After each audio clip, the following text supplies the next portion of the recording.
You know what BAM is, right? But have you ever heard of the BAM Manifesto? Maybe you haven't, that's why you're here. Maybe you haven't, and that's why you're here.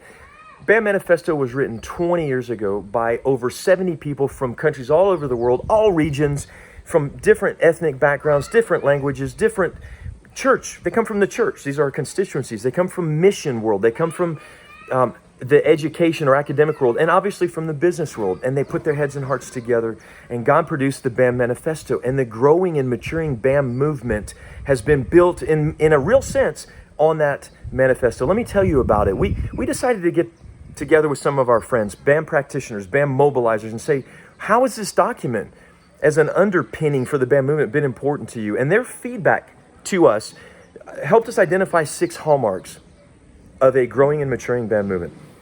I want to tell you about 3 of them. And then stay tuned for another video where we'll talk about the other 3. The first hallmark is that BAM has been validated. It is a validated or affirmed model for ministry. And everybody says it works. I'm not saying there aren't, and they're not saying that there aren't difficulties and problems and failures. But when the principles that the manifesto challenged us to put into practice are done properly, done well, done biblically, BAM works. The second characteristic, or the second hallmark, and the third one, I'll just, spoiler, I'll just tell you 2 right now. BAM is connected and BAM is collaborative. I'm putting them together, but they're not identical. What do I mean by that?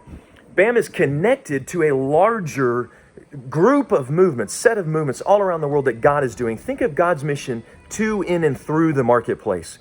That's not BAM. That's much larger than BAM, but BAM is connected to that. Now, collaborative, why do I say that? Because BAM, you can see a global ecosystem that didn't exist 20 years ago. Now we see incubators, and we see accelerators, and we see investment funds, and we see professionals like lawyers and accountants and others putting their talents, putting their time into a growing BAM movement so that people who do BAM can do it well. So what is BAM's special role? Well, BAM can reach marginalized people and unreached peoples by fulfilling the Great Commandment and fulfilling the Great Commission. And we know it's true. We see it being built on the manifesto, and we see these hallmarks. In this case, it's validated, it's connected, and it's collaborative. Stay tuned for the next 3.